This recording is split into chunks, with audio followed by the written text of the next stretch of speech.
Kami malah curiga Pak Rat ini maklar kasus nih orang nih ya. Tapi begitu kalian memancing kami untuk bersuara, maka kami akan suara demi kebenaran.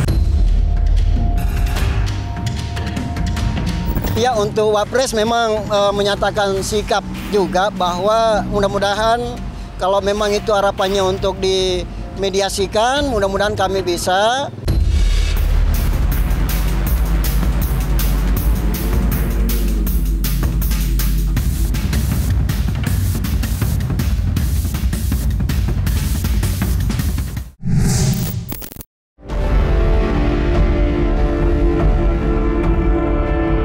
Kisruh dana titipan UMKM senilai 55 miliar yang menyeret pengacara senior Elsa Sharif, Vidi Galenso, dan Farhad Abbas sampai kini belum menemui titik temu. Kabar terkini, Andi selaku koordinator UMKM menggeruduk kantor hukum Elsa Sharif hingga menimbulkan ketegangan. Andi yang ngotot ingin bertemu dengan Elsa kembali harus menerima kekecewaan saat Elsa tidak dapat ditemui. Meski gagal menemui Elsa Sharif di kediamannya, tidak membuat Andi dan koleganya dari member UMKM menyerah. Kemarin saat ditemui awak media, Andi mengungkap jika baru saja menyambangi Polda Metro Jaya untuk memberitahu izin demo yang akan digelar di depan kantor Elsa. Bersamaan dengan itu, Andi juga melayangkan somasi kepada Elsa Sharif, Vidi Galenso, dan Farhad Abbas.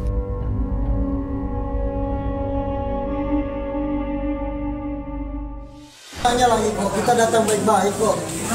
Ini mau ngapain nih Bang? Ya? Mau ngantarin surat kita. Ngantarin surat dan banyak yang tersirat juga yang perlu kami sampaikan. Mungkin ada gitu loh. Selama bertahun-tahun kami cari, selalunya nggak pernah ketemu. Alasannya sakit lah. Ya sampai kirim foto ke rumah. Banget apa jawab ini?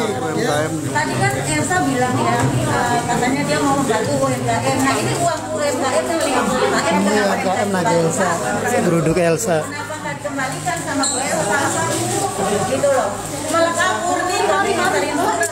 Apa yang penting kami sudah tahu Ibu Elsa ada di sini, ya udahlah. Temui kami dulu, baru kami pulang. Dan banyak saksi. Oleh karena itu, nggak ada alasan. Nggak ada alasan untuk mereka tidak bisa menerima meskipun sepucuk surat cinta. Ya, surat cinta nih. Sepucuk surat cinta untuk Ibu Elsa Sharif. Nggak ada alasan untuk kalian tidak terima surat kami. Ya, kami tidak berbuat apa-apa. Bahkan tadi kami tidak teriak-teriak. Tapi begitu kalian memancing kami untuk bersuara, maka kami akan suara demi kebenaran. Kami mau benar. Kami datang dari sore baik-baik, mau titip surat. Tindakan abang bener nggak masuk rumah orang tanpa izin? Bener nggak? Kantor, ini kantor Ya, Elsa Sharif. ya memang apa bedanya Bu? Kantor bukan tempat umum. Ayo, Bandi yuk. Nanti 1000 orang datang ke sini. Ya udah, kalau kami salah laporkan. Laporkan. Silakan deh ya. Kami bisa hilaf loh kalau begini berulang-ulang.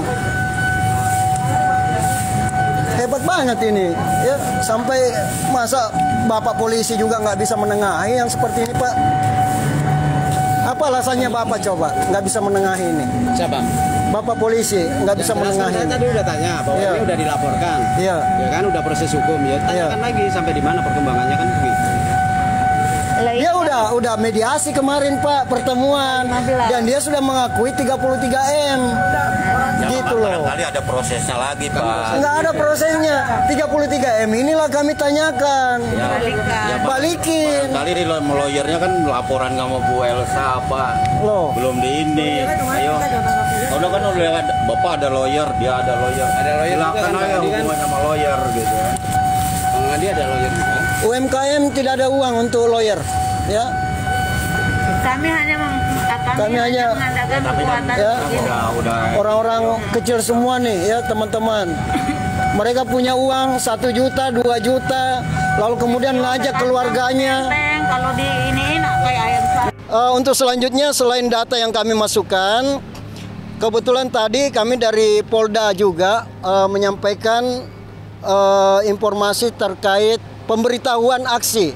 Jadi pihak UMKM akan aksi juga, dan aksi ini akan kami lakukan ya besar-besaran. Kemudian hari ini juga kami mau memberikan somasi kepada Ibu Elsa Syarif dan juga Farhad Abbas serta Bapak Fidi Galenso Syarif terkait kami sertakan dengan surat lapor Wapres dan dengan surat aksi demo. Begitu juga dengan Bapak Sanjay akan membuat LP terbaru sebagaimana tadi sudah dikomunikasikan juga di Polda Metro Jaya. Sehingga kami berharap mudah-mudahan dengan laporan kami yang cukup banyak ini, mudah-mudahan ada itikat baik sebelum, ya sekali lagi sebelum jadwalnya kami aksi demo. Kisruh dana UMKM para member Mimiles belakangan ini semakin panas. Berbagai cara mulai dari menggelar aksi demo hingga mediasi, namun tidak pernah menemui titik temu. Terlebih dalam mediasi, sejumlah pihak tidak hadir memenuhi undangan. Salah satunya Farhad Abbas yang tidak sekalipun datang. Meski namanya berulang kali disebut-sebut ikut menikmati uang dana UMKM yang dititipkan. Menyinggung alotnya para pihak yang enggan mengembalikan dana UMKM senilai 55 miliar, Andi menyebut jika Sanjay akan mengungkap permasalahan yang sebenarnya. Lantas, langkah apa lagi yang akan ditempuh Andi dan para member UMKM untuk mendapatkan kejelasan mengenai dana UMKM yang sudah berlarut-larut? Benarkah Andi akan mengadukan polemik ini kepada Wakil Presiden Gibran Rakabuming Raka yang saat ini membuka laporan di sekretariatnya, Lapor Mas Wapres? Dan mungkinkah permasalahan ini akan beres?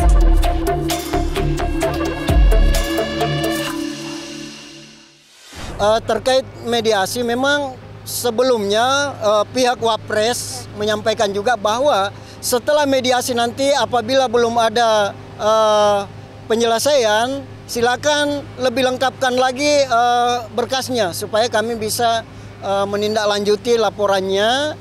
Dan kami titip pesan juga kalau bisa mediasikan juga ya, sebagaimana kalau pemerintah kan saya kira bisa ketemu semua, bisa mempertemukan kami semua gitu untuk klarifikasi. Dan itulah kami disampaikan bahwa untuk kedepannya kalau datang lagi nggak perlu antri karena ini udah jelas semua, tinggal data itu aja yang kami tunggu. Dan kami sudah masukkan semua tadi. Ya, untuk Wapres memang menyatakan sikap juga bahwa mudah-mudahan kalau memang itu harapannya untuk dimediasikan, mudah-mudahan kami bisa. Atau juga dengan LP-LP yang sudah ada, tolong sampaikan semua, mudah-mudahan kami bisa membantu untuk melengkapi semuanya gitu. Saya nggak paham maksudnya ya, melengkapi gimana ini maksudnya, tapi yang jelas kami positif karena beliau sudah menyampaikan ya dari sekretariat Lapor Wapres menyatakan bahwa selama lengkap dokumennya ya itu kita siap untuk mempercepat lah. Dan hari ini sudah lengkap semuanya gitu. Kalau pertemuan kemarin sih sebenarnya sih memang nggak ada penyelesaian, tapi kami semakin yakin sebagaimana pihak Elsa Syarif mengakui ada dana 33 miliar yang diakui. Lalu kemudian pihak Farhad yang lalu juga waktu mediasi, Farhad juga mengakui bahwa ada 39 miliar. Lalu kemudian ya selain dari Fidi katanya kan, dan Bang Fidi juga mengakui bahwa memang ada ya dana yang masuk ke rekeningnya juga dengan sebesar 9,950 M. Namun memang Pak Fidi mengatakan bahwa dana tersebut tidak cukup 55 miliar dana transfer karena memang selain transfer ternyata ada dana tunai juga ya, dan itu kami lengkapi semua berkas-berkas yang dia minta tadi dari pihak Wapres termasuk dana tunai sehingga mencapai 55 miliar tersebut. Bahkan setelah dijumlahkan ternyata lebih gitu dengan bukti-bukti dana transfer dan dana tunai yang kami temukan. Kalau nggak ada jalan keluar ya siap-siap aja ya Bu Elsa, Farhad Abbas, dan Bapak Fidi Galenso Syarif, siap-siap aja. Kami akan terus bersuara dari pihak UMKM untuk ke pemerintah, kemudian yang kedua dari pihak Pak Sanjay juga ya kami juga mendesak ya untuk melakukan pelaporan secara hukum. Karena kenapa kami yang mendesak? Karena sudah sangat jelas bahwa ini adalah dana kami, dana UMKM. Oleh karena itu saya sangat sayangkan, kami sangat sayangkan sekali Ibu Elsa Sharif harus selalu berpikir dengan cara-cara yang sangat rumit gitu loh. Apa salahnya sih diselesaikan sebelum di meja hijau? Karena kalau di meja hijau kami sayangkan juga nanti Ibu Elsa yang kelabakan, ya lebih susah lagi ya, karena negara kita ini kan negara hukum. Dan Anda kalau nggak mengembalikan dana yang namanya dana titipan, tentu kena aturan hukum juga dong ya. Bisa jadi pasal penipuan, pasal penggelapan, dan pasal TPPU. Bahkan yang lainnya bisa jadi ya, bisa jadi. Apalagi pernyataan Ibu Elsa Sharif di media kemarin menyatakan bahwa dana itu digunakan ya sampai-sampai bisa merubah BAP ya, sampai-sampai penyidik bisa melakukan penyidikan di kantornya ya dibantu oleh Farhad. Nah ini ada apa? Kami malah curiga Farhad ini makelar kasus nih orang nih ya. Yang saya berikan 55M ya, kalau saya mau lihat etika baik adalah datang bicarakan masalah 55M itu yang diberikan gitu toh. Tapi kalau orangnya tidak datang ya saya lihat itu bukan tidak ada etika baik lah gitu. Buktikan.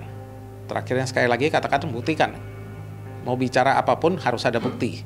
Kayak saya bilang saya gelar buktikan. Kalau siapapun bisa bicara, siapapun yang bisa omong, tapi buktinya di mana itu yang saya undang, makanya untuk buktikan itu seluruhnya. Tadi aja saya minta buktinya sesuatu, dia bilang dia cuma terima sekian aja. Saya minta bukti secara tertulis, secara saya ambil aja tidak boleh kok. Jadi ya kembali lagi ini negara hukum kok. Negara hukum kan lihatnya bukti. Mengenai Pak Andi bilang bahwa saya akan dibebaskan dari segala kejaran member, itu juga ada saksi. Mungkin tadi ada lihat itu Pak Alex tuh di belakang tuh, ya menyaksikan. Janji Mas Andi, saya tidak akan dibawa-bawa lagi karena saya klarifikasi itu dengan bentuk seperti laporan keuangan tertulis, disetujui oleh kami ini menjadi bahan barang bukti BAP ke Polda Jatim. Nah, jadi memang betul saya bukan clear, bukan karena apa-apa, karena memang sudah selesai. Bahkan dari hitungan-hitungan itu saya masih punya piutang dengan Kamal.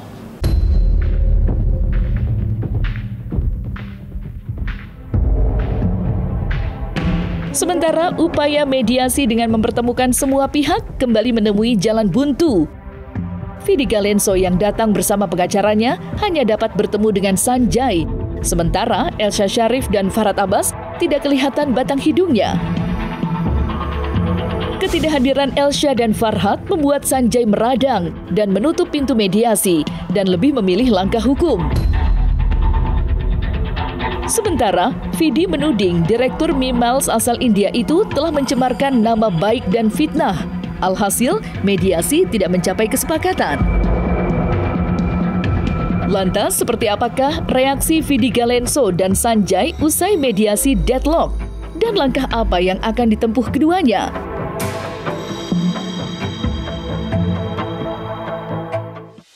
Kalau istri Pak Sanjay sebenarnya dari sebelum tanggal 15, kami sudah ada informasi dari Pak Sanjay bahwa sudah siap melaporkan persoalan ini. Tapi memang saya selaku koordinator UMKM kelompok member Mimiles menyatakan sikap waktu itu bahwa nanti ke jalur hukum setelah tanggal 15 aja Pak Sanjay. Karena kenapa kami sudah mempublikasikan bahwa akan ada mediasi selanjutnya di tanggal 15. Tapi kenyataannya tanggal 15 kemarin itu sangat mengecewakan karena Ibu Elsa Sharif, CS Farhad Abbas nggak datang, tapi mengutus lawyernya yang datang, lalu kemudian lawyernya, ya tim hukumnya tersebut atas nama Pak Tio menyatakan bahwa mengakui memang cuma ada 33M katanya.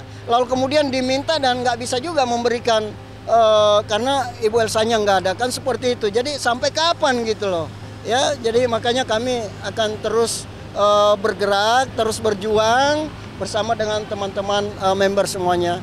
Pertemuan yang pertemuan ketiga terkait dengan masalah kasus Mimiles ya, kasus yang cukup heboh di tahun 2019 dan yang bersangkutan sudah dibebaskan, ya, dibebaskan lewat putusan pengadilannya. Dan kami dari pihak saya sebagai kuasa hukum dari Pak Vidi juga menjadi sorotan yang kurang mengenakan ketika ada sangkaan-sangkaan yang tidak baik, yang tidak benar, yang intinya ya memenuhi unsur pencemaran nama baik atau fitnah. Apa itu fitnahnya? Terkait dengan masalah uang yang ditransfer, ya, yang bersangkutan yang disebut dengan Pak Sanju, ya, yang sudah bebas itu. Sementara beliau sendiri belum membayar yang namanya success fee daripada klien saya. Apa success fee-nya? Selama pendampingan, selama pemeriksaan di Polda Jawa Timur ketika itu.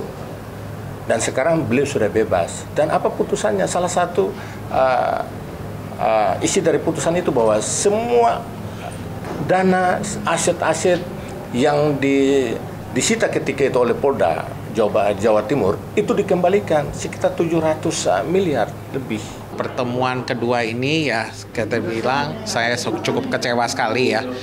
Kenapa? Tadinya saya harap Bu Elsa bisa datang ya, karena sesuai perjanjian waktu itu Bu Elsa akan datang tanggal 15 Januari ya.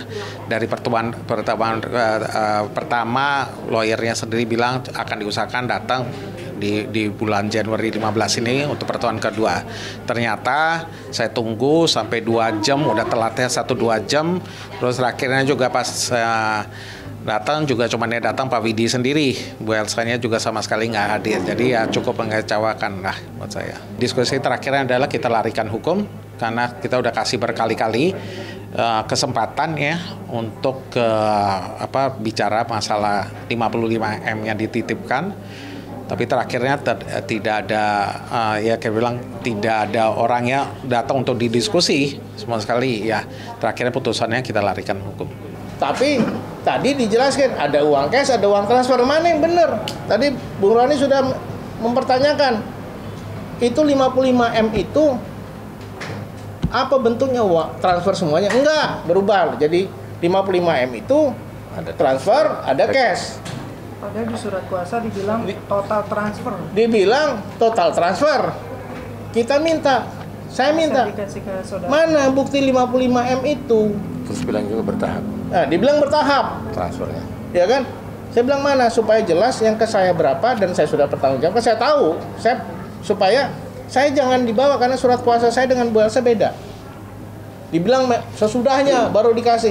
Ya pokoknya beda, dan itu yang mengakibatkan saya punya transferan juga beda, pertanggungjawaban juga berbeda. Jadi tapi Kamal tetap mau menggabungkan 55M. Nah, saya nggak bisa dong. Ini kita bukan beli rambutan, saya ikat. Ini hukum, kalau pidana itu harus individualis. Perdata juga harus jelas, nggak boleh sumir.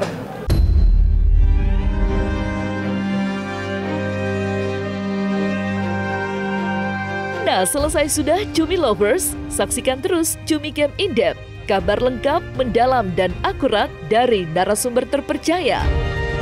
Dan jangan lupa untuk like, subscribe, dan juga share channel YouTube Cumi Cumi.